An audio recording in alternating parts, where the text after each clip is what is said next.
और बाज़ार का ट्रेंड कैसा दिख रहा है। Sushil ji, good morning. सबसे पहले तो धनतेरस की बहुत बहुत शुभकामनाएं आपको। इसकी बहुत-बहुत और शुभकामनाएँ आपको, आपकी टीम को, आपके दर्शकों को।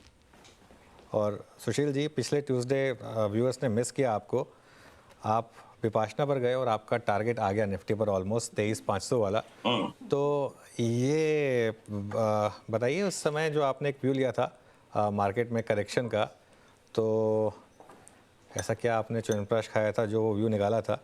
और अब यहाँ पर क्या, क्योंकि वो कंसेंसस एंटी कंसेंसस व्यू था एक उस समय, और अब क्या वो करेक्शन पूरी हुई मार्केट में? देखो, जो आप बार-बार ये च्यवनप्राश की बात पूछते हो ना अनुज, सच बताता हूँ। हाँ। धरती पे एक सबसे पावरफुल च्यवनप्राश है जो आपसे कुछ भी करवा सकता है, वो भगवान का नाम। अपनी ईगो को मिटा दो भगवान को याद रख के, तो आपका काम बोलेगा। चार्ट को बोलने का मौका नहीं देते हम। ईगो के कारण डर और भय ले आते हैं, लोभ लालच ले आते हैं। सबको चार्ट दिखती है, तो उस पे एक्शन लेने के लिए लोगों की ईगो बीच में आ जाती है। और ईगो को मिटाने के लिए सबसे बढ़िया काम है राम जी का, कृष्ण जी का, जिसका नाम पसंद हो दिन भर जपो। अब आ जाते हैं मुद्दे पे कि चार्ट्स क्या बोल रही है।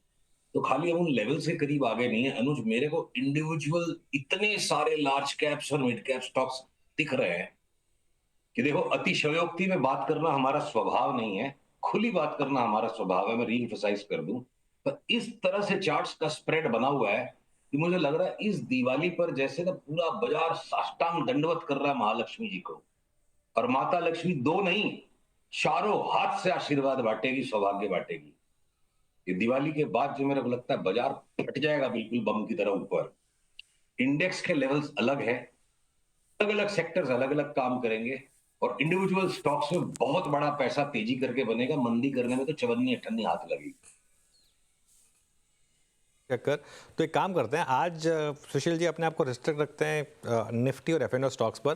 कैश वाले स्टॉक्स हम आपसे दिवाली वाले दिन जब आपके साथ खास ठीक है। चर्चा करेंगे तब करेंगे। हाँ। तो सबसे ज़्यादा हाई कन्विक्शन वाले स्टॉक्स कौन से हैं? अगर निफ्टी को फटना है तो लीड कौन करेगा उसको?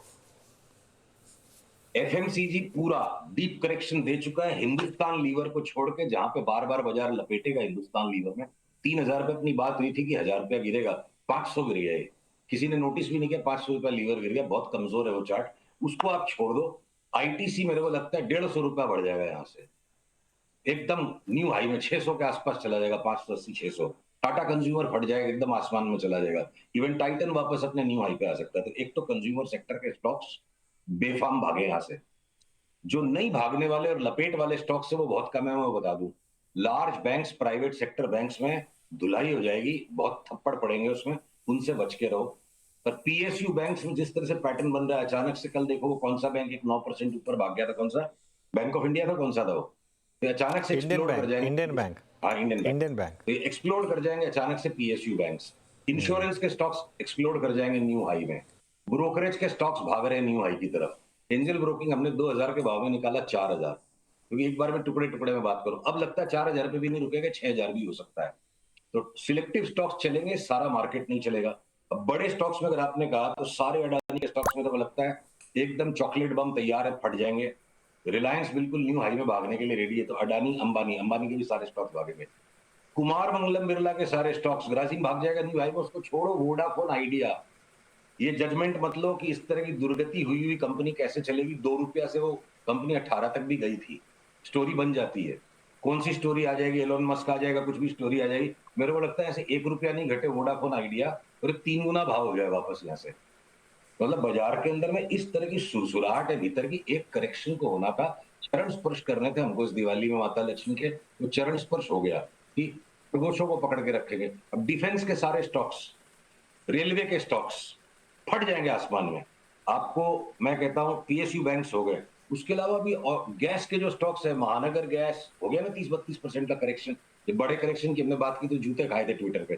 30% करेक्शन हो गया, लो दबा के दोनों हाथ से। इंद्रप्रस्थ गैस, महानगर गैस, गैस के स्टॉक्स। खाली ये रिफाइनरी के स्टॉक्स में मुझे दुख दिखता आगे। ओएनजीसी यहां से 60-65% बढ़ जाए मेरे को लगता है। ये चार्ट ध्यान से देखिएगा क्रूड की। किसी न किसी टाइम मेरे को लगता है दिसंबर तक अगर क्रूड का भाव $100 आ गया, तो सबसे बड़ा बेट उसमें ओएनजीसी है पॉजिटिव साइड में।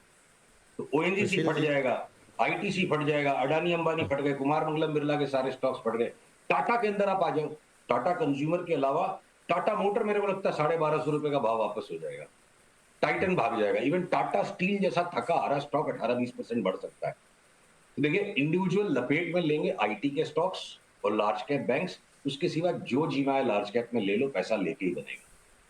ये थोड़ा कॉन्ट्राडिक्टरी नहीं भी हो गया कि अगर क्रूड 100 पर आ गया तो वो लॉजिकली तो in that case IT out perform करे और बाकी स्टॉक्स गिरे, लेकिन आप कह रहे हैं क्रूड 100 पर आ जाए और मार्केट भी फट जाए। मेरा एक अनुरोध है, आज थोड़ा त्योहार का माहौल है, कुछ मन की बात खुल के कहने दो। हाँ बिल्कुल, मैंने कभी मना नहीं किया आपको मन की बात कहने से। देखो, जंग में, मोहब्बत में और मार्केट में लॉजिक का क्या काम है? लॉजिक नाम की चिड़िया का जंग में, मोहब्बत में और स्टॉक मार्केट में काम क्या है, ये बताओ मेरे को। नहीं, जंग तो मैंने कभी की नहीं तो मुझे पता नहीं। अरे और साले के भाव की लड़ाई से बड़ी कोई जंग है क्या? बाकी बाकी दोनों तो खैर आप सही बोल रहे हैं। मोहब्बत में लॉजिक तो क्या कुछ भी नहीं चलता, लेकिन वैसे मतलब आप बिल्कुल सही कह रहे हैं ये बात तो। ये लॉजिक लॉजिक लगा लगा के तो तकलीफ है ना। हम्म। जिसने जिंदगी में आई लव यू बोलना सीख लिया वो सुखी रह गया, और जिसने बहस कर ली उसका काम हो गया। वही तो है स्टॉक मार्केट भी। नहीं, कई बार आई लव यू बोल के भी काम नहीं चलता ना सुशील जी। खैर एनीवे वो थोड़ी सी अलग है डिस्कशन वो हो बात, ठीक है, गई। लॉजिक मार्केट पे आते हैं अब इस समय। मतलब आप कह रहे हैं कि क्रूड भी भाग सकता है और मार्केट भी भाग सकता है। बिल्कुल। देखिए क्रूड, अगर हो सकता है कि कोई जियोपॉलिटिकल सिचुएशन ऐसी बनती चली जाए कि एक बार क्रूड में बड़ा स्क्वीज आ जाएगा। देखिए क्रूड की मेरी थ्योरी सिंपल है, salaries, rentals, energy prices will go up to the point that economy